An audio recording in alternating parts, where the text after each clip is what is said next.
शायद आपको पता ना हो कि टेक्नीशियन में अब की बार की बात बता रहा हूं, 2024 की जो वैकेंसी रेलवे ने लाई थी, इसकी मैं बात बता रहा हूं कि दोस्त टेक्नीशियन ग्रेड 3 में जॉब लेना बहुत इजी है। हर बार की तरह अब की बार बहुत इजी वे में जॉब ले सकते हैं। क्यों मैं ऐसा क्यों कर रहा हूं, ये समझ लीजिए। मैं ऐसा इसलिए कर रहा हूं कि जब भी एग्जाम होती थी, इससे पहले अगर प्रीवियस की बात कर ले तो आईटीआई के ट्रेड से पूछा जाता था, लेकिन अब की बार क्या है दोस्त कि आपके आईटीआई ट्रेड से नहीं पूछा जा रहा है। किससे पूछा जा रहा है? ध्यान रखिए, ट्रेड से हटा ही दिया है। आपका आईटीआई ट्रेड से हटा दिया, बिल्कुल। मतलब कि समझ लीजिए, आपका क्या है कि साइंस डाल दिया है, इसमें साइंस ही 40 नंबर डाल दिया है। तो दोस्त समझिए, ये साइंस आपका हथियार होगा। अगर आप इस साइंस को कमांड कर लीजिएगा तो इसी के बदौलत आप क्या कर सकते हैं कि रिजल्ट गिरा सकते हैं और नौकरी ले सकते हैं।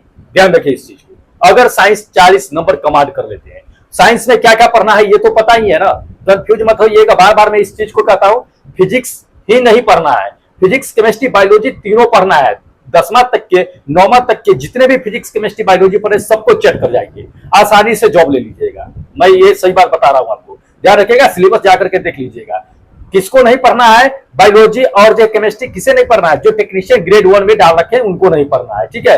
तो टेक्नीशियन ग्रेड 3 वाले के लिए मैं बता रहा हूं दोस्त, बहुत इजी वे में अब की बार जॉब ले सकते हो। अगर अब की बार हाथ से निकल गया दोस्त, हाथ मलते रह जाओगे। ध्यान रखो, हो सकता है कि next time rule regulation RRB change कर दे, फिर क्या करोगे आप? इसलिए मैं बता रहा हूं, अब की बार दोस्त मेहनत करो, जी जान लगा दो, एकदम मन लगा के पढ़ो, बैठ जाओ, एकदम पढ़ाई पर एकदम तोड़ दो, एकदम पढ़ाई को पूरा पूरा फोकस कर दो पढ़ाई पर। अब की बार दोस्त ले लो नौकरी, मैं बता रहा हूं, बहुत इजी वे में ले सकते हो। थोड़ा सा अगर साइंस कमांड कर लेते हो, क्योंकि 9th 10th तो जनरली लोग पढ़ते हैं और पढ़े होइएगा भी, बस उसको रिवाइज मार देना है। और दोस्त क्या करना है कि मैं जो इंपॉर्टेंट क्वेश्चन लेकर के आता हूं, तो मैं सिर्फ क्वेश्चन ही नहीं देता हूं, मैं इसमें आपको एक्सप्लेनेशन करके भी बताता हूं, और इसी के इर्द गिर्द भी रहेंगे सवाल, इससे बाहर नहीं जाने वाला है। मैं बार बार इस चीज को कहता हूं। एग्जाम होने के बाद देखिएगा मेरा वीडियो, आप जो है बिल्कुल जो है हाथ मलते रहिएगा कि काश इस वीडियो को देख लिए रहते। सही मैं बता रहा हूं, इसलिए मैं बता रहा हूं कि दोस्त क्या है कि जो भी वीडियो लाता हूं उसको उसी समय देख लीजिए और नोट्स तैयार कर लीजिए कम से कम। चलिए, आज क्या है कि मैं 20 आपका जो, जैसा कि मैं डेली लाता हूं आपके लिए 20 इंपोर्टेंट क्वेश्चन सिलेक्ट करके, तो आज भी साइंस से क्या क्या होंगे 20 इंपोर्टेंट क्वेश्चन सिलेक्ट करके लाया हूं। साथ ही दोस्त स्कोर कार्ड भी लाया हूं, जो टेक्नीशियन वाले मॉक टेस्ट दिए हैं उनका स्कोर कार्ड भी आज मैं लेकर के आया हूं। आज मैं दिखाता हूं कि किसने कितना नंबर लाया है जी, और नए मॉक टेस्ट का लिंक डिस्क्रिप्शन बॉक्स में डाला हुआ है। तो जो लोग नए हैं उनको बता देता हूं, अगर आप भी मॉक टेस्ट देना चाहते हैं टेक्नीशियन ग्रेड 1 ग्रेड 3 के लिए, तो क्या कीजिए कि टेलीग्राम का लिंक नीचे दिया हुआ है डिस्क्रिप्शन बॉक्स में, उसे जाकर के ज्वाइन कर लीजिए, या मॉक टेस्ट का लिंक भी दिया हुआ है, आप वहां पे जाकर के मॉक टेस्ट दीजिए, ठीक है। इंपॉर्टेंट है, आपका स्कोर कार्ड इसी चैनल पे आएगा और आपका नाम प्रकाशित किया जाएगा, जैसा कि अभी करने जा रहे हैं, ठीक है, कि किस किस ने कहां कहां से कितना नंबर लाए हैं। दोस्त 20 क्वेश्चन रहता है, इसमें 5 मिनट का समय रहता है, 5 मिनट में 20 क्वेश्चन को सॉल्व करना रहता है, ठीक है, ज्यादा नहीं रहता है, बहुत मतलब कि इंपॉर्टेंट क्वेश्चन इसमें भी डाला रहता है। तो चलिए, आपको पहले क्या करते हैं कि पहले आपको स्कोर कार्ड दिखा देते हैं, फिर जो हम 20 इंपॉर्टेंट क्वेश्चन आपके लिए लेकर के आए हैं, फिर उस पर हम डिटेल्स चर्चा करते हैं, दिखाते हैं कि कितना इंपॉर्टेंट क्वेश्चन है, जो सवाल आने की संभावनाएं हो सकती है आपको टेक्नीशियन ग्रेड 3 में, ठीक है। तो चलिए देख लीजिए, आपको पहले स्कोर कार्ड दिखा देते हैं। हाँ, देख लीजिए स्कोर कार्ड, आपको स्कोर कार्ड आप देख लीजिए, नंबर फर्स्ट पे है, हर बार की तरह अब की बार भी है। कौन है? गौतम कुमार, देख लीजिए पटना से। बॉस पिछले बार भी ये 1 नंबर पे थे, मेहनत कर रहे हैं इसलिए 1 नंबर पे है। तो ध्यान रखिए, आप लोग भी मेहनत कीजिए। कितना नंबर लेके आया है? देखिए 16 नंबर लेकर के आया है 20 में। मेहनत कीजिए, ये भी मेहनत कर रहे हैं, पढ़ रहे हैं, इसलिए टेस्ट रेगुलर देते हैं, इनका नाम हम देखते हैं। आप पिछले बार भी फर्स्ट नंबर पे थे। चलिए सेकेंड नंबर देख लीजिए, महिमा सागर जी। हाँ देख लीजिए, ये पिछले बार जो है, पिछले जो जस्ट पीछे मॉक टेस्ट हुआ है, इनमें इनका 8 नंबर था, पता नहीं किस वजह से, लेकिन ये भी हमेशा टॉप में रहती है, ये भी मेहनत करती है, इनका भी साइंस अच्छा है, मैं जानता हूं। इनका नंबर देख लीजिए, ये 14 नंबर लेकर के आया है 20 में। बहुत अच्छा है महिमा जी, अच्छा से मेहनत कर रहे हैं आप, और पढ़ाई भी मेरे ख्याल से लग रहा है कि आप अच्छा कर रहे हैं। चलिए तीसरा आप देख लीजिए, पवन मिल्खानी। पवन मिल्खानी आज आप नीचे रह गए हैं, नैनीताल से है, ठीक है। आप हर बार 1 में रहते थे, 2 में रहते थे, अब की बार जो है नीचे आ गए, थोड़ा मेहनत कीजिए, ठीक है। कोई नहीं, अच्छा है, 13 नंबर लेकर के आया है 20 में, ठीक है। अगला देख लीजिए, प्रवीण है, प्रवीण भी देते हैं, लगातार मॉक टेस्ट दे रहे हैं। प्रवीण महाराष्ट्र से है, ये भी कितना नंबर लेकर के आया है, तो 12 नंबर है 20 में, ठीक है। थोड़ा सा टेस्ट हार्ड था, मैं जानता हूं। उसी तरह से देख लीजिए, अगला है कुलदीप, दे दिया है, उज्जैन से है, ठीक है, उज्जैन से है, 12 नंबर ये भी लेकर के आए हैं। आदित्य जो पटना से है, ठीक है, आदित्य पटना से है, जो कितना नंबर लेकर के आए हैं, 12 नंबर, 60% लेकर के आए हैं। तो ये लोग क्या है कि मेहनत कर रहे हैं, ये लोग रेगुलर जो है टेस्ट देने वाले हैं। आप लोग भी अगर टेस्ट देना चाहते हैं, लिंक डिस्क्रिप्शन बॉक्स में डाला हुआ है, अभी दे लीजिए, फिर कल उसका जो वीडियो आएगा उसमें आपको स्कोर कार्ड हम दिखा देंगे। जेपी के पूरा नाम लिखिए, जयप्रकाश जी, शायद मे बी, तो जयप्रकाश हो सकते हैं, जेपी के शॉर्ट फॉर्म है, वैशाली बिहार से है। ये कितना नंबर लेकर के आए हैं, तो ये लेकर के आए हैं कितना, देख लीजिए, 10 नंबर लेकर के आए हैं। तो दोस्त इसी तरह से क्या है कि आप लोग जो है मॉक टेस्ट देते रहिए, हमें भी मन लगेगा आपको मॉक टेस्ट ला करके देने के लिए, और आप लोग भी जो है देते रहिएगा, आप लोगों के फायदे के लिए है ये चीजें, ठीक है। उसके बाद जो है रेहान उसके रेहान नहीं है, ये देख लीजिए, संजय सिंह दे दिए हैं, ठीक है, संजय सिंह पटना से है, ठीक है। कितना नंबर लेकर के आए हैं, 10 नंबर लेकर के आए हैं, ये भी ठीक है, सही है। रेहान है, रेहान जो पूर्णिया से है, ठीक है, रेहान पूर्णिया से है, ये भी जो है कितना है, 10 नंबर लेकर के आए हैं, 50% है। उसके बाद जो है श्रवण कुमार शाह, जो बांका यानी बिहार से है, ठीक है, देख लीजिए, ये श्रवण कुमार जो बांका बिहार से है, इन्होंने जो है 9 नंबर लेकर के आए हैं। तो इसी तरह से बहुत सारे टेस्ट दे रखे हैं। तो दोस्त अगर आप भी मॉक टेस्ट देना चाहते हैं, आप भी अपना स्कोर अगर देखना चाहते हैं कि कितना स्कोर आता है, तो दोस्त फ्री है, बिल्कुल निःशुल्क मॉक टेस्ट दिया जा रहा है, आप दे सकते हैं। आपका नाम भी लिस्ट में दिया जाएगा। उसके बाद जो है टेलीग्राम आप ज्वाइन कर सकते हैं, वहां भी आपको जो ये स्कोर कार्ड है वो दे दिया जाएगा। उसके बाद इसका आंसर की भी आपको प्रोवाइड करा दी जाएगी, प्लस जो पढ़ा रहे हैं उसका पीडीएफ भी आपको टेलीग्राम पे प्रोवाइड करा दी जाती है, ठीक है।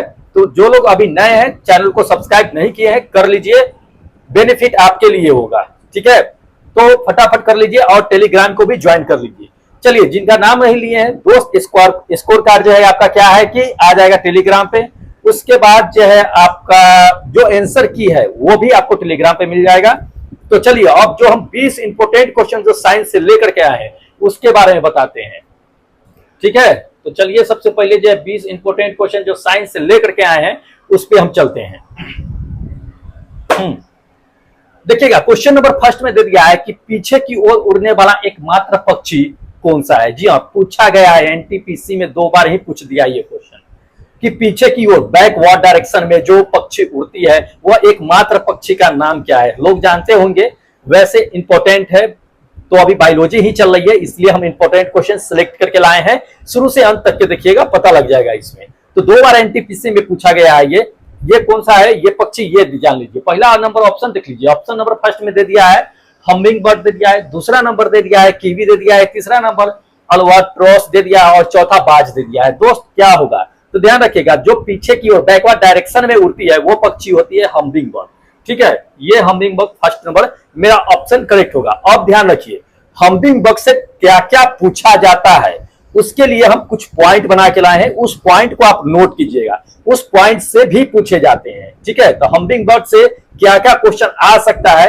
वो देख लीजिए, क्योंकि हम इंपोर्टेंट पॉइंट आपके लिए बना करके स्पेशल लेकर के आए हैं। आप पूछा भी गया है ये, ठीक है।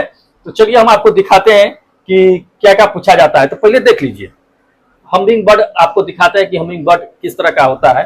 वैसे तो फोटो में देखे होइएगा, ये हमिंग बर्ड है जो बैकवर्ड डायरेक्शन में उड़ता है, पीछे की ओर उड़ता है। अब समझ लीजिए, इसके कंधे पे जो होता है ना, बॉल सॉकेट की तरह होता है, इस बर्ड के कंधे पर बॉल सॉकेट की तरह होता है, ठीक है। और अपनी आंख को जो है क्या कर सकता है कि 180 डिग्री तक के आंख कहते हैं, अपने पंख को जो बॉल सॉकेट की तरह लगा होता है इसका, ये अपने पंख को 180 डिग्री तक के क्या कर सकता है कि मूव कर सकता है। जैसे कि उल्लू को देखे हुएगा, उल्लू अपना गर्दन 180 डिग्री तक के मूव कर लेता है, ठीक उसी तरह से ये पक्षी में ये विशेषता इसकी होती है, पूछी जाती है, आपको थोड़ा ध्यान में रखना है, ठीक है। अब पूछा इससे क्या जाता है, कभी कभी ये पूछा जाता है कि हमिंग बर्ड जो है पक्षी जो है किस वर्ग में रखा गया है। तो एबीज नाम सुने होइएगा, जो पक्षियों का वर्ग होता है, तो एबीज के अंतर्गत जितने भी पक्षी आते हैं वो उसको रखा गया है। पॉइंट देख लीजिए, ये पॉइंट देख लीजिए आप, दिया हुआ है ना ये पॉइंट। तो एबीज के अंतर्गत जितने भी पक्षी आते हैं वो एबीज के अंतर्गत आता है। तो ये पूछा भी गया है, देख लीजिए ग्रुप डी में ये पूछा भी गया है। दूसरा पॉइंट आपको बताते हैं, ध्यान रखिएगा। दूसरा पॉइंट ये है कि आपको पूछ देता है कभी कभी, ठीक है, कि किस पक्षी के शरीर पर जो है पंख और ग्रंथ जो है विहीन त्वचा पाई जाती है, ठीक है। तो इसी हमिंग बर्ड है, चाहे जो भी पक्षी होते हैं समझ लीजिए, उसके जो है क्या होता है, पंख पे या ग्रंथि पे जो है विहीन त्वचा होते हैं, मतलब त्वचा मतलब नहीं पाई जाती, इस तरह का कह सकते हैं।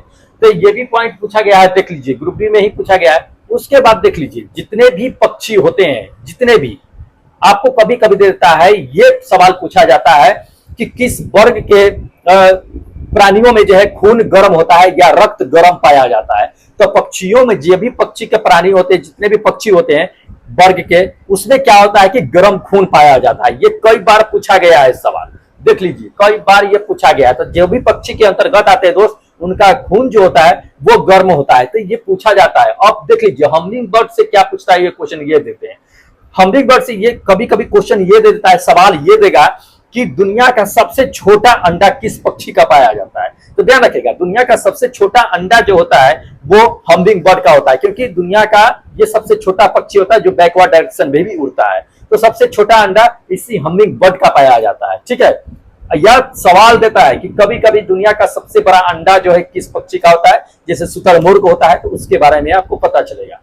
तीसरा पॉइंट पूछता क्या अगला, मतलब हमिंग बर्ड का जो पॉइंट पूछता है उसके बारे में बता रहे हैं। हमिंग बर्ड का ये पूछा जाता है कि हमिंग बर्ड की विशेषता क्या होती है। तो ध्यान रखिए हमिंग बर्ड की विशेषता ये पूछा जाता है। तो हमिंग बर्ड का देख लीजिए, ये चोंच जो होता है ना, इसकी चोंच, इसकी हमिंग बर्ड की जो चोंच होती है वो तलवार जैसी होती है, और इसके चोंच जो है इसके शरीर से ज्यादा लंबी होती है, ठीक है। ये पूछा गया है क्वेश्चन, इसलिए हम आपको बता रहे हैं, ये पूछा गया है। तो हो सकता है कि ये सभी पॉइंट से हो सकता है आपको कोई भी पॉइंट उठा करके दे दे। तो हमिंग बर्ड से इतने सवाल बनते हैं जो आपको दिया जा सकता है एग्जाम में।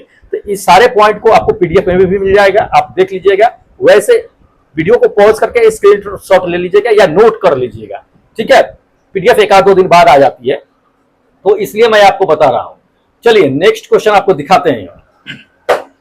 अगला क्वेश्चन इसमें दे दिया है दोस्त कि मगरमच्छ के बच्चे को क्या कहा जाता है। जी हाँ, मगरमच्छ के बच्चे को क्या कहा जाता है ये बताना है। देख लीजिए पूछा गया है, एनटीपीसी के एग्जाम में ये सवाल पूछ दिया है। ऑप्शन देख लीजिए, ऑप्शन नंबर फर्स्ट में आपको दे दिया है इसमें कि कोल्डिंग कहा जाता है, दूसरा फिंगरलिंग कहा जाता है, तीसरा आपको दे दिया है गोल्डस्किंग कहा जाता है, और चौथा आपको दे दिया है कि हैचलिंग कहा जाता है। क्या कहा जाता है तो दोस्त ध्यान रखिएगा, जो आपका मगरमच्छ होता है उसके बच्चे को हैचलिंग कहा जाता है। क्या कहा जाता है? हैचलिंग। ये मगरमच्छ का बच्चा है, इसको क्या कहा जाता है? हैचलिंग कहा जाता है। मगरमच्छ नहीं बोलेंगे इसको, ध्यान रखिएगा। बहुत लोग जानते हैं कि नहीं मगरमच्छ के बच्चा है मगरमच्छ बोल देते हैं, तो नहीं है, हैचलिंग बोलते हैं। अब थोड़ा सा जो है पॉइंट नोट कर लीजिए, कभी कभी पूछता है, जो ऑप्शन में दिया है उसी के बारे में बता देते हैं, ठीक है। तो ध्यान रखिएगा, पॉइंट जो है कोडलिंग। कोडलिंग किसके बच्चे को कहा जाता है ये ध्यान रखें। कीट के जितने भी बच्चे होते हैं, कीट के बच्चे को कोडलिंग कहा जाता है। गोसलिंग किसके कहा जाता है? तो हंस के बच्चे को गोसलिंग कहा जाता है, ठीक है। फिंगरलिंग किससे कहा जाता है? तो फिंगरलिंग छोटी जो मछली होती है उसे फिंगरलिंग कहा जाता है। ध्यान रखिएगा इस चीज को। और समझिए एक इंपॉर्टेंट पॉइंट जो आपको बताते हैं, जो अक्सर पूछा जाता है कि मगरमच्छ के कितने मतलब दिल होते हैं या कितने प्रकोष्ठ होते हैं। तो अगर प्रकोष्ठ इसमें कह रहा है कि मगरमच्छ के कितने प्रकोष्ठ होते हैं, दिल की बात बता रहे हैं, दिल में प्रकोष्ठ होता है तो 4 प्रकोष्ठ होते हैं। कौन कौन सा होता है? तो 2 अलिंद होता है, 2 निलय। निलय अलिंद तो जानते होइएगा, तो ये होता है 2 अलिंद होता है, 2 निलय होता है। पूछा गया है एनटीपीसी के एग्जाम में, इसलिए हम आपको बता रहे हैं, इंपॉर्टेंट क्वेश्चन है, ध्यान रखेगा। ये मगरमच्छ जो होता है ना, रेप्टेलिया वर्ग के अंतर्गत आता है। रेप्टेलिया पूछा जाता है ये कि मगरमच्छ को किस वर्ग के अंतर्गत रखा गया है, तो रेप्टिलिया के अंतर्गत। रेप्टिलिया कहने का मतलब ये होता है सरीसृप, जितने भी होते हैं सरीसृप उसके अंतर्गत मगरमच्छ को रखा गया है। क्यों रखा गया है? तो दोस्त ये रैंक करके चलते हैं, आपको इसके बारे में हम बताएंगे। सरीसृप के बारे में भी क्वेश्चन आएगा इसमें, आपको हम बता देंगे, ठीक है। तो इसको ध्यान में रखना है। चलिए अगला दिखाते हैं क्वेश्चन। खाली बायोलॉजी पढ़ लेने से काम नहीं होगा, फिजिक्स पढ़ लेने से काम नहीं होगा।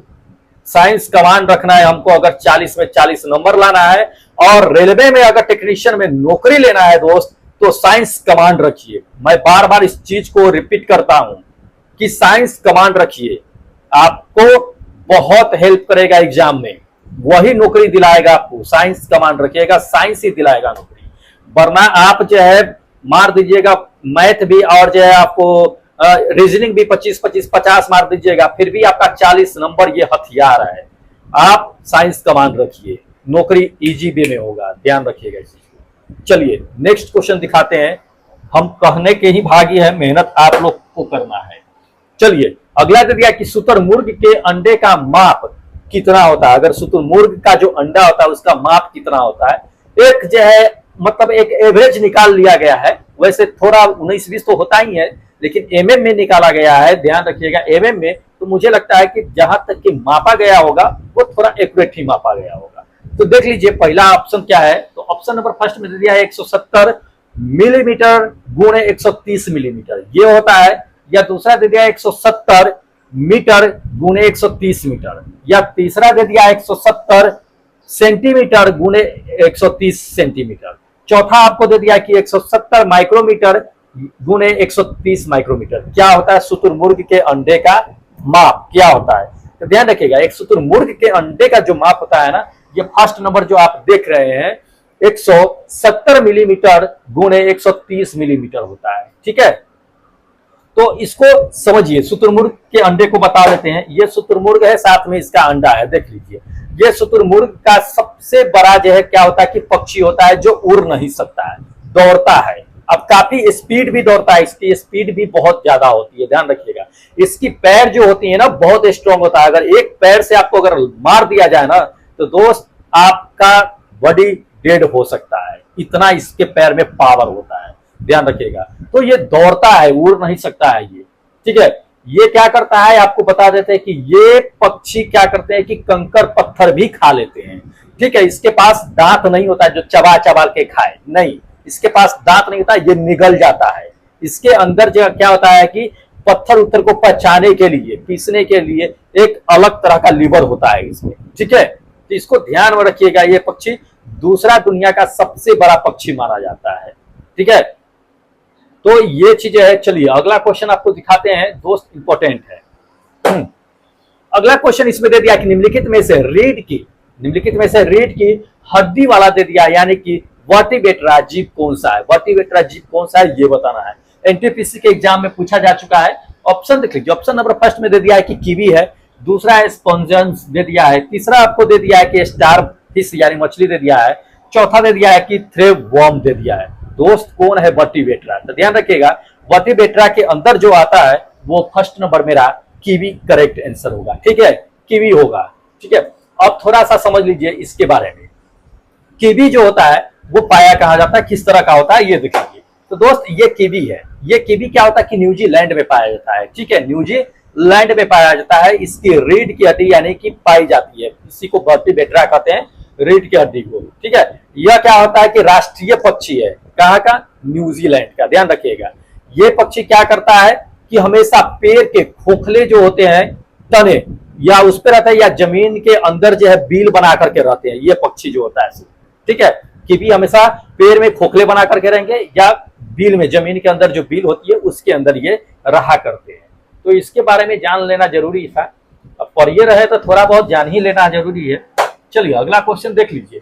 अगला क्वेश्चन दे दिया कि अधिकांश सरीसृप में एक डैश होती है, तो जितने भी सरीसृप जंतु होते हैं उसमें क्या होता है ये कहा जा रहा है। तो ध्यान रखिए, ऑप्शन दे दिया है, ऑप्शन नंबर दे दिया है फर्स्ट में कि 4 कक्षीय हृदय होता है, या 3 कक्षीय हृदय होता है, या आपको सेकेंड नंबर दे दिया है कि अपूर्ण 3 कक्षीय हृदय होता है, या चौथा आपको दे दिया है कि द्विकक्षीय हृदय होता है। क्या होता है तो ध्यान रखिएगा, जितने भी सरीसृप जंतु जो होते हैं ना दोस्त, उसमें क्या होता है कि आपका जो है उसमें जितने भी सरीसृप जंतु होते हैं ना उसमें आपको 3 कक्षीय हृदय पाया जाता है। 3 कक्षीय हृदय कहने का मतलब समझ लीजिए।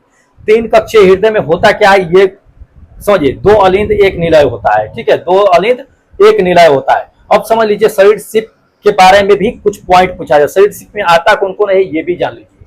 तो पहले देख लीजिए, ये सब जितने भी देख रहे हैं आप, सांप हो गया जो जमीन पे रेंग करके चलते हैं, सांप हो गया, गिरगिट हो गया, ठीक है, ये सभी जीव जितने भी देख रहे हैं ये सभी क्या है कि आपका जो है सरीसृप में आता है, जितने भी जीव है। अब समझिए इसमें पॉइंट पूछा क्या जाता है।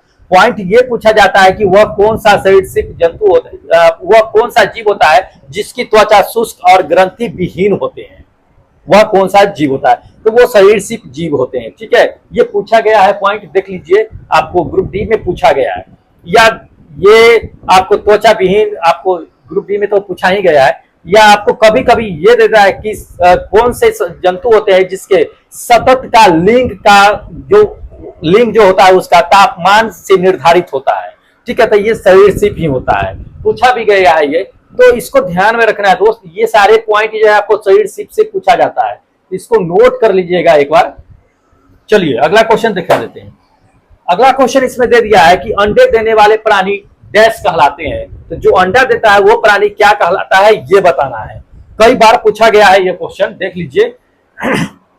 चलिए ऑप्शन दिखाते हैं। ऑप्शन नंबर फर्स्ट में दे दिया है कि राइजोम प्राणी कहलाते हैं, या जरायुक्त जो है प्राणी कहलाते हैं, या तीसरा अंडज प्राणी कहलाते हैं, या चौथा आपको दे दिया है कि पूर्ण जनन करने वाले प्राणी कहलाते हैं। तो ध्यान रखिएगा, जो भी प्राणी अंडे देते हैं वो क्या कहलाते हैं। थर्ड नंबर मेरा ऑप्शन देख लीजिए, अंडज वाले जो है प्राणी कहलाते हैं। ठीक है, अंडा जो देते हैं वो अंडज प्राणी कहलाते हैं। अब समझ लीजिए इसके बारे में थोड़ा सा पॉइंट समझ लीजिए। अंडज प्राणी कहने का मतलब कि वे सभी जंतु जो जमीन, दीवार तथा पेड़ पर, इस सब पे जो है, आप जो सरीसृप के बारे में बता रहे हैं आपको, जो जमीन पे, दीवार पे, पेड़ों पे आदि सभी पर रेंग करके चलते हैं ना, वो सभी क्या होते हैं कि सरीसृप वर्ग में आते हैं। ठीक है, इसको तो आपको पता ही दिए थे, इसको बताने की क्या जरूरत है। चलो अगला क्वेश्चन आपको दिखा देते हैं दोस्त, ध्यान रखना है, इंपॉर्टेंट क्वेश्चन है, छोड़ना नहीं है, एग्जाम जल्द ही आने वाला है आपका। ठीक है, तो बहुत जल्द एग्जाम आएगा। चलिए अगला क्वेश्चन देखिए। अगला क्वेश्चन इसमें दे दिया कि निम्नलिखित में से कौन सा विकल्प जो है मच्छर के जीवन चक्र के चरण को सही क्रम में दर्शाता है। ठीक है, जो मच्छर का जीवन चक्र होता है वो दिखाता है।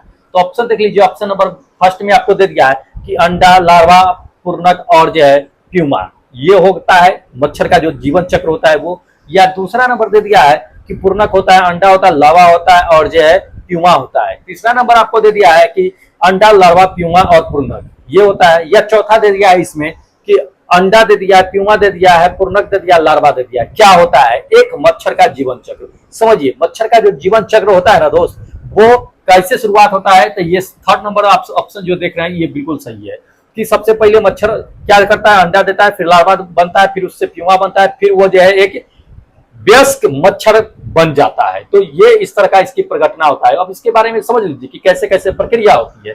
तो ये मच्छर का जो है आपका जीवन चक्र है। इसमें समझिए मच्छर का जीवन चक्र के बारे में बता रहे हैं। मच्छर का जीवन चक्र जो है 21 दिन का होता है। कितने दिन का होता है, 21 दिन का होता है। समझिए 24 घंटे के अंदर क्या होता है कि 24 घंटे में क्या होता है कि अंडा विकसित होकर के जो है लार्वा में परिवर्तित हो जाता है। लार्वा में परिवर्तित हो जाता है अंडा जो होता है 24 घंटे के अंदर। उसके बाद जो होता है क्या होता है कि यह 4 से 5 दिन के अंदर जो होता है लार्वा जो होता है वो प्यूमा में बदल जाता है 4 से 5 दिन के अंदर में। ठीक है, इसके बाद क्या होता है आपको बता देते हैं कि जब प्यूमा में बदल जाता है तो प्यूमा बदलने के बाद जो होता है क्या कि 2 से 3 दिन में यह वयस्क मच्छर बन जाता है और सबको काटने के लिए तैयार हो जाता है। ध्यान रखिएगा। तो ये सही क्रम थर्ड नंबर मेरा ऑप्शन करेक्ट था, तो इसको ध्यान में रखना है। चलिए अगला क्वेश्चन दिखाते हैं। अगला क्वेश्चन इसमें दे दिया है दोस्त की उभयचर और अधिकांश सरीसृप में डैश होता है। क्या होता है ये बताना है। तो ऑप्शन देख लीजिए। ऑप्शन नंबर फर्स्ट में दे दिया है कि एक कक्षीय हृदय होता है, दूसरा दे दिया है कि 3 कक्षीय हृदय होता है, तीसरा दे दिया है कि 2 कक्षीय हृदय होता है और चौथा दे दिया कि 4 कक्षीय हृदय होता है। क्या होता है तो हम आपको इससे पहले ही बता दिए हैं सरीसृप के बारे में कि 3 कक्षीय हृदय होता है, लेकिन अब इसमें ऑप्शन क्वेश्चन में क्या जोड़ दिया है, उभयचर जोड़ दिया है। तो ध्यान रखिएगा, उभयचर हो या सरीसृप हो उसका हृदय जो होता है दोस्त वो 3 कक्षीय होता है। ये सेकेंड नंबर मेरा जो है ऑप्शन बिल्कुल करेक्ट होगा। ठीक है, उभयचर हो या आपको सरीसृप हो। अब जान लीजिए कि उभयचर कहते किसको है, उभयचर कहते किसको। तो ये तो अच्छे से आप लोग जानते होइएगा कि जो जल और पानी में रहता है उसको हम उभयचर कहते हैं। जैसे कि मेढक हो गया, ठीक है, जल और पानी दोनों में रहता है, कछुआ हो गया जल और पानी में दोनों में रहता है, तो ये उभयचर हो गया। तो जितने भी उभयचर सरीसृप होते हैं उनके क्या होता है 3 कक्षीय हृदय पाया जाता है। ये सवाल पूछा गया है। ठीक है, तो इसलिए हम आपको लाइक लेकर के आए। अब सवाल इससे भी पूछा जाता है, क्या पूछा जाता है ये समझो पहले तो ये उभयचर के बारे में ही समझ लीजिए। उभयचर का जो पंख और उसका ग्रंथि जो होता है वो त्वचा विहीन होता है। तो ये चीजें है, ये तो खैर बता ही दिए थे आपको। तो ये चीजें है। चलिए अगला क्वेश्चन आपको दिखाते हैं हम, जो इंपॉर्टेंट है दोस्त। अगला क्वेश्चन इसमें दे दिया है कि निम्नलिखित में से किसे ट्री फ्रॉग के नाम से जाना जाता है। ट्री फ्रॉग, ठीक है, उसके नाम से जाना जाता है किसे। तो पहला नंबर ऑप्शन देखिए, पहला नंबर ऑप्शन दे दिया है कि राणा टिग्राना, राणा टिग्राना है। दूसरा नंबर दे दिया है कि टोड को। तीसरा दे दिया है सालामैंडर को। उसके बाद चौथा दे दिया कि हाइला को। किसको जो है आपको ट्री फ्रॉग के नाम से जाना जाता है। तो दोस्त ध्यान रखिएगा, ट्री फ्रॉग के नाम से जो जाना जाता है, ये फोर्थ नंबर मेरा ऑप्शन जो आप देख रहे हैं हाइला, उससे जाना था ट्री फ्रॉग के नाम से, ठीक है। अब थोड़ा सा इसके बारे में समझ लीजिए कि ट्री फ्रॉग क्या होता है। ये ट्री फ्रॉग है, ट्री फ्रॉग होता है, ये हाइला होता है, ठीक है। इसी को ट्री फ्रॉग के नाम से जानते हैं। अब ये समझ लीजिए, ये जो पाया जाता है मुख्य रूप से कहाँ कहाँ पाया जाता है, ये समझ लीजिए। ये पाया जाता है यूरोप में पाया जाता है, एशिया में पाया जाता है, अफ्रीका में पाया जाता है। ये तीनों जगह पे क्या होता है कि हाइला यानी कि ट्री फ्रॉग पाया जाता है, ठीक है। दुनिया भर की अगर बात करें तो दुनिया भर में 800 से ज्यादा प्रजाति जो है ट्री फ्रॉग के अंतर्गत आता है, ठीक है। तो इसको ध्यान में रखना है, हमें इंपॉर्टेंट है, पूछा जा सकता है आप लोगों से। हम वैसा ही क्वेश्चन लेकर के आते हैं जिसकी पूछने की संभावना सबसे अधिक होती है, चैप्टर वाइज। चलिए अगला क्वेश्चन देख लीजिए। अगला क्वेश्चन इसमें दे दिया है कि जंतुओं का कौन सा समूह जो है विशेष रूप से जो मुक्त रूप में या मुक्त अवस्था में जो समुद्री जीव होते हैं वो पाए जाते हैं, यानी रहने वाले समुद्री जीव होते हैं। मुक्त अवस्था की बात कर रहा है। तो पहला नंबर ऑप्शन देख लीजिए, ऑर्थोपोडा दे दिया है। दूसरा नंबर आपको दे दिया है कि मोलास्का दे दिया है। देखिए कई बार पूछा जा चुका है आपको, तो ध्यान में रखना है। तीसरा देख लीजिए, तीसरा दे दिया है कि इकाईडर्मेटा दे दिया है, और चौथा दे दिया है कि निमेटोड दे दिया है। तो कौन होता है, तो ध्यान रखिएगा, जो मुक्त अवस्था में पाया जाता है जो समुद्री जलीय जीव होता है वो होता है थर्ड नंबर मेरा ऑप्शन इकाइनोडर्मेटा, ठीक है। अब इकाइनोडर्मेटा के बारे में थोड़ा समझ लीजिए। इकाइनोडर्मेटा जो होता है वो क्या होता है कि एक पूर्णतः एक समुद्री जंतु होता है, संघ होता है। इकाइनोडर्मेटा एक संघ होता है, ठीक है, जो पूर्णतः क्या होता है कि समुद्री जीव होते हैं, समुद्र में ही रहते हैं। अब इसके अंतर्गत आता कौन कौन है ये समझ लीजिए। तो दोस्त इसके अंतर्गत जो आता है ना, स्टारफिश, समुद्री अर्चिन, जेलीफिश, कैटफिश, ये सभी होते हैं। ये सब जितने भी होते हैं ना, इसके शरीर पे क्या होते हैं कि नुकीले बाल निकले होते हैं, नुकीले बाल निकले होते हैं। त्वचा पर कांटा, कह सकते हैं कि कांटा की तरह वो निकला होता है। तो ये सभी इकाइनोडर्मेटा के संघ के अंतर्गत आता है, जो सभी समुद्र में रहने वाले होते हैं। तो इसको समझ लेना है, ध्यान में रखना है। चलिए अगला को दिखाते हैं क्वेश्चन। अगला क्वेश्चन इसमें दे दिया है कि स्तनधारियों में हृदय कितने प्रकोष्ठ में जो है बटे होते हैं। तो जितने भी स्तनधारी है, स्तनधारी कहने का मतलब क्या है, जो बच्चे को जन्म देता है और अपना दूध पिलाते हैं, उस सबको स्तनधारी के अंतर्गत रखा गया है, ठीक है, समझ लीजिए। तो इसके कितने प्रकोष्ठ होते हैं ये बताना है। ऑप्शन नंबर फर्स्ट में देख लीजिए, 4 होता है, उसके बाद 3 होता है, 2 होता है, 1 होता है। क्या होता है, तो जितने भी स्तनधारी होते हैं ना दोस्त, उसमें जो हृदय की जो प्रकोष्ठ पाया जाता है वो पाया जाता है 4, ठीक है। ये फर्स्ट नंबर मेरा ऑप्शन जो आप देख रहे हैं वो मेरा करेक्ट होगा, ठीक है। तो इसको ध्यान में रखना है। चलिए अगला क्वेश्चन देख लीजिए। अगला क्वेश्चन इसमें दे दिया कि निम्नलिखित में से कौन सा विकल्प जो है मार्सपिलियस के उदाहरण है। मार्सपिलियस के उदाहरण है, ध्यान रखिएगा, इंपॉर्टेंट है।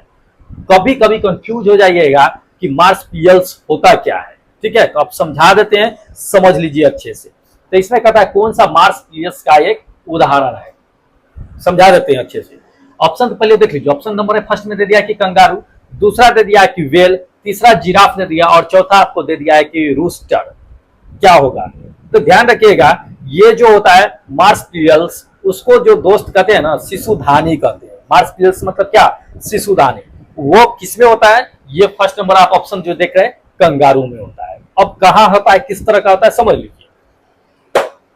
ये कंगारू है, कंगारू में देख लीजिए, इसके कंगारू में क्या होता है कि बच्चे जो होते हैं इसके गोद में बैठते हैं ना, गोद, जिसको गोद बोलते हैं ना, शिशु जहां पे इसके बच्चे जहां पे जाकर के जो है अंदर बैठते हैं, इसी को शिशुधानी कहते हैं। अंग्रेजी में इसको मार्सपिलियस के नाम से जानते हैं, समझिए। तो ये किसमें पाया जाता है, सिर्फ और सिर्फ कंगारू में ही पाया जाता है। कंगारू अपने बच्चों को क्या करते हैं कि गोद के अंदर जो है बैठा करके रखते हैं। तो इसको ध्यान में रखना है, ठीक है। तो पूछा जाता है कंगारू कहाँ का जो है ये राष्ट्रीय पशु है, पता है ना, ऑस्ट्रेलिया का। तो इसको ध्यान में रखना है। चलिए अगला क्वेश्चन देखिए, अगला क्वेश्चन देता है कि एक कुबर वाले ऊंट को क्या कहते हैं। जो कुबर वाले ऊंट होते हैं उसे क्या कहा जाता है, ये बताना है। तो ऑप्शन देख लीजिए, ऑप्शन दे दिया आपको, फर्स्ट नंबर दे दिया है कि ओकापी कहते हैं, या आइवेकस कहते हैं, या तीसरा ड्रोमडेरी कहा जाता है, या चौथा आप देख लीजिए इसमें दे दिया है कि एल्क कहा जाता है। क्या कहा जाता है कुबर वाले ऊंट को? तो ध्यान रखिएगा, एक कुबर वाले ऊंट को जो कहा जाता है ना दोस्त, वो कहा जाता है ड्रोमडेरी। क्या कहा जाता है? ड्रोमडेरी कहा जाता है। अब थोड़ा सा इसके बारे में समझ लीजिए। ये कुबर वाले ऊंट होते हैं, जो एक कुबर वाले ऊंट होते हैं, एक कुबर जिसका एक ही कुबर निकला होता है उसको ड्रोमडेरी के नाम से जाना जाता है। ध्यान रखिएगा, कभी कभी दो कुबर वाले भी ऊंट होते हैं, उसके बारे में भी पूछा जाता है। तो दो कुबर वाले ऊंट किस तरह के होते हैं? ये दो कुबर वाले ऊंट होते हैं, इसको क्या कहा जाता है? बैक्टीरियन ऊंट के नाम से जाना जाता है। क्या? बैक्टीरियन ऊंट के नाम से। ध्यान रखिएगा, पूछ देगा कभी कभी। ऊंट को रेगिस्तान का जहाज कहा जाता है, ये तो पता है ना। एक ऊंट जो होता है क्या होता है कि 15 से 20 लीटर पानी एक बार में घप कर जाता है, ठीक है, 15 से 20 लीटर। और एक एक सप्ताह तक के 10-10 दिन तक के बिना पानी रहे पिए वो क्या करता है कि चल सकता है रेगिस्तान में। इसलिए रेगिस्तान के इसको जहाज कहा जाता है, क्योंकि रेगिस्तान में काफी तेज ये चलता है। इससे पानी की जरूरत एक सप्ताह तक नहीं होता है, कुबर में ही जाकर के इसका सारा पानी स्टोर हो जाता है, ठीक है। तो ध्यान रखना इस चीज को। इसका यूज जो है रेगिस्तान में, आपको पता है कि ऊंट का क्या करते हैं लोग, जो है बोझ जो होते हैं सामान उमान ढोने के लिए, तो ये सवारी वारी करने के लिए इसका यूज जो है रेगिस्तान में इसका किया जाता है। चलिए अगला क्वेश्चन देख लीजिए। अगला क्वेश्चन इसमें दे दिया है कि सील मछली द्वारा किए गए आवाज को क्या कहा जाता है। तो सील मछली जो होता है वो आवाज जो करता है उसको क्या कहा जाता है? क्या क्या क्वेश्चन दे देता है। मनुष्य आवाज करे, शेर आवाज करे, कोई कुछ भी करे, दे देता है। लेकिन कोई भी पूछा गया है दोस्त, तो ध्यान में तो रखना ही पड़ेगा, क्योंकि साइंस से पूछा जा रहा था, कहीं से भी पूछा जा सकता है, ठीक है, ध्यान रखिए। तो ये ऑप्शन देख लीजिए। ऑप्शन नंबर फर्स्ट में दे दिया है कि बार्क कहा जाता है, या स्क्रीच कहा जाता है, या तीसरा दे दिया मुंह कहा जाता है, या चौथा ग्राउल कहा जाता है। दोस्त ध्यान रखिएगा, सील मछली जो आवाज करती है उसे बार्क कहा जाता है। ये फर्स्ट नंबर मेरा ऑप्शन करेक्ट होगा। ध्यान दीजिए, ये सील मछली है, गौर से देख लीजिए, यही सील मछली है। यही जो है आवाज करता है, तो इसी को बार्क कहते हैं, सील मछली के आवाज करने की। अब कहिएगा साउंड सुनाने के लिए, तो साउंड हम नहीं सुना सकते हैं, ठीक है। चलिए अगला दिखाते हैं क्वेश्चन। अगला क्वेश्चन इसमें दे दिया है कि सबसे बड़ा स्तन पाई कौन सा है। सबसे बड़ा स्तन पाई कौन सा है इस ऑप्शन में, यह बताना है। तो अफ्रीकी हाथी है, या ब्लू व्हेल है, या तीसरा नंबर दे दिया है कि नर दरियाई घोड़ा है, या चौथा नंबर आपको दे दिया है कि नर हैमर हेड जो है शार्क है। क्या है? तो ध्यान रखिएगा, सबसे बड़ा जो स्तनधारी होता है, ध्यान रखिएगा, ये नहीं कहा है कि धरती पर या समुद्र में सबसे बड़ा स्तनधारी क्या है। धरती पर कहता तो फिर ऑप्शन चेंज हो जाता, लेकिन सीधा कह दिया कि सबसे बड़ा स्तनधारी क्यों है, तो ब्लू व्हेल होगा। ये सेकंड नंबर मेरा ऑप्शन करेक्ट होगा। जैसा कि आपको पता है कि ब्लू व्हेल क्या होता है, 30 हाथी के वजन के बराबर होता है, ठीक है। लेकिन अगर धरती पर रहने वाला स्तनधारी की बात करता है, तो दोस्त धरती पर रहने वाला स्तनधारी जो होता है वो अफ्रीकी हाथी होता है। सबसे बड़ा जानवर अफ्रीकी हाथी होता है, ठीक है। तो इसको ध्यान में रखना है। और सबसे बड़ा अगर मान लीजिए कि कहते हैं ऊंचा जानवर कौन सा है, तो सबसे बड़ा ऊंचा जानवर कमेंट में करके बताइएगा, बताएंगे हम आपको। चलिए अगला क्वेश्चन देख लीजिए। अगला क्वेश्चन इसमें दे दिया है कि डॉल्फिन के समूह को क्या कहा जाता है। जो डॉल्फिन जमा हो जाता है, एक ग्रुप बना लेता है, उसके समूह को क्या कहा जाता है। ऑप्शन नंबर फर्स्ट में देखिए कि गैंग कहते हैं, या कॉलोनी कहते हैं, या पॉड कहते हैं, या चौथा आपको दे दिया है कि स्लूथ कहते हैं। क्या कहते हैं? तो ध्यान रखिएगा, जितने भी डॉल्फिन होते हैं अगर एक जगह एकत्र होते हैं, एक समूह बनाते हैं, या जितने भी समूह डॉल्फिन का होता है उसे पॉड कहा जाता है। ये थर्ड नंबर मेरा ऑप्शन करेक्ट होगा, ठीक है। देखिए ये डॉल्फिन किस तरह से समूह बना करके रहते हैं, इसी को एक पॉड के नाम से हम लोग जानते हैं, तो जानना जरूरी है। चलिए अगला क्वेश्चन देख लीजिए कि लेमर क्या है। जी हाँ, लेमर क्या है, एनटीपीसी के एग्जाम में पूछ दिया है लेमर। अब पहला ऑप्शन देख लीजिए। पहला ऑप्शन आपको दे दिया है, क्या दे दिया है, मानव शरीर की एक हड्डी है, या दूसरा दे दिया है कि कैंसर विकास का एक प्रकार है, या एक साधारण मशीन है, या चौथा दे दिया है कि मेडागास्कर में रहने वाला एक जानवर है। तो ध्यान रखिएगा लेमर जो है दोस्त, ये फोर्थ नंबर जो ऑप्शन आप मेरा देख रहे हैं वो करेक्ट होगा। मेडागास्कर में रहने वाला एक प्रकार का जानवर है। दिखाते हैं, ये लेमर होता है, यही मेडागास्कर में रहते हैं। ठीक है, अब बता देते हैं कि इसकी जो है लेमर की 100 से ऊपर प्रजाति है, 100 से ऊपर प्रजाति है भाई लेमर की। लेकिन इसमें से क्या है कि आपका 80% लेमर जो है धीरे धीरे क्या हो रहा है कि विलुप्त हो चुका है। 80%, 20%, 21% के आसपास में बचा हुआ है। ठीक है, तो ये लेमर है जो मेडागास्कर के में पाया जाता है, तो इसको ध्यान में रखना है, हमको पूछा जाता है। चलिए अगला क्वेश्चन देख लीजिए। अगला क्वेश्चन दे दिया कि डैश बहुत कमजोर विकसित बच्चे को जन्म देता है। तो इनमें से कौन जो है अपने बच्चे को बहुत कमजोर जन्म देता है? जो बच्चा जन्म लेता है तो वो कहिए कि जितने भी जानवर होते हैं उसमें सबसे कमजोर बच्चा उसी का होता है, जन्म जब लेता है तो कौन होता है ये बताना है। तो ऑप्शन देख लीजिए। ऑप्शन नंबर फर्स्ट में आपको दे दिया है कि बिल्ली के बच्चे होते हैं, या कंगारू के बच्चे होते हैं, या चमगादड़ के बच्चे होते हैं, या चौथा आपको दे दिया है कि चूहे के बच्चे होते हैं, जो सबसे कमजोर होते हैं। ध्यान रखिएगा, जन्म लेता है तब की बात बता रहे हैं। तो दोस्त ये ऑप्शन जो होगा ये मेरा, ये सेकेंड नंबर मेरा ऑप्शन होगा कंगारू। कंगारू के बच्चे जब जन्म लेते हैं ना दोस्त, इतने ज्यादा कमजोर होते हैं कि मत पूछिए। वो अपने पैर पे अगर चल रहा है, अगर कस के कूद जाए ना तो उसकी पैर टूट सकती है। इसलिए कंगारू के बच्चे क्या करते हैं कि माँ की गोद जो होता है उसमें बैठा रहता है। ठीक है, माँ उसको हमेशा देखभाल करती रहती है।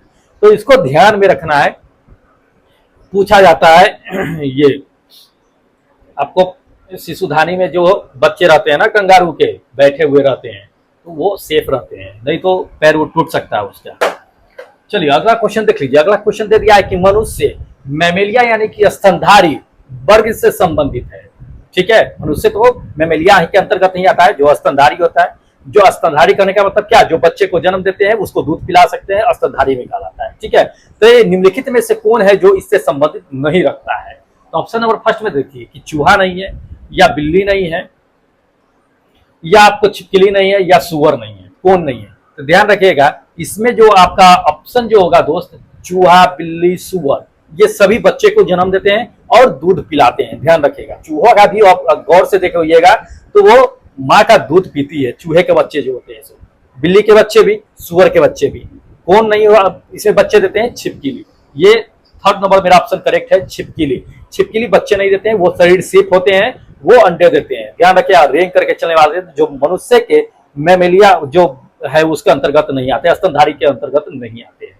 ठीक है, तो इसको ध्यान में रखना है। चलिए लास्ट क्वेश्चन है और इंपॉर्टेंट है कि हाथी, भालू, गेंडा किस प्रजाति के जीव है ये बताना है। ठीक है, हाथी, भालू, गेंडा किस प्रजाति के जीव है ये बताना है। पूछा गया है, एनटीपीसी के एग्जाम में आ सकता है, संभावना है, क्योंकि इंपॉर्टेंट क्वेश्चन सिलेक्ट करके लाए हैं आपके लिए।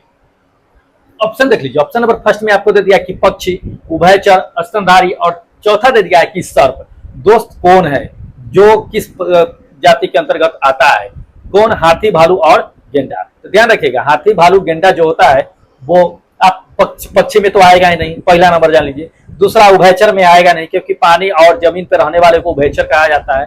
स्तनधारी हो सकता है, सर्प तो है नहीं, तो ऑप्शनधारी ही मेरा जो है, स्तनधारी ही करेक्ट मार दीजिए। थर्ड नंबर मेरा ऑप्शन करेक्ट होगा। ठीक है, तो ऐसे पूछा जाता है। चलिए क्या है दोस्त कि ये 20 इंपॉर्टेंट क्वेश्चन था।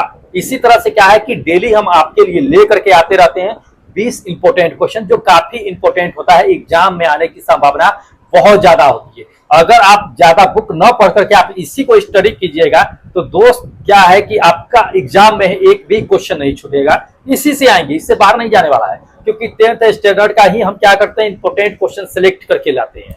ठीक है, तो चलिए जो लोग अभी टेस्ट नहीं दिए हैं तो नई न्यू मॉक टेस्ट लिंक डाला हुआ है, जाकर के मॉक टेस्ट दे लीजिए। और जो लोग चैनल सब्सक्राइब नहीं किए वो फटाफट चैनल सब्सक्राइब कर लीजिए, क्योंकि फिर हम लेकर के आएंगे आपके लिए एक नया वीडियो और एक नए मॉक टेस्ट। ठीक है, तो आप चेक कर लीजिए जाकर के किस तरह का मॉक टेस्ट रहता है, किस तरह का नहीं होता है, क्वेश्चन क्या होता है नहीं होता है, पता लग जाएगा। ना तो टेलीग्राम ज्वाइन कर लीजिए, उस पर मॉक टेस्ट का आंसर की दिया हुआ है, वो भी आप पढ़ लीजिएगा, पता लग जाएगा। ठीक है, तो चलिए फिर मिलते हैं एक नए वीडियो के साथ। तब तक जय हिंद दोस्तों।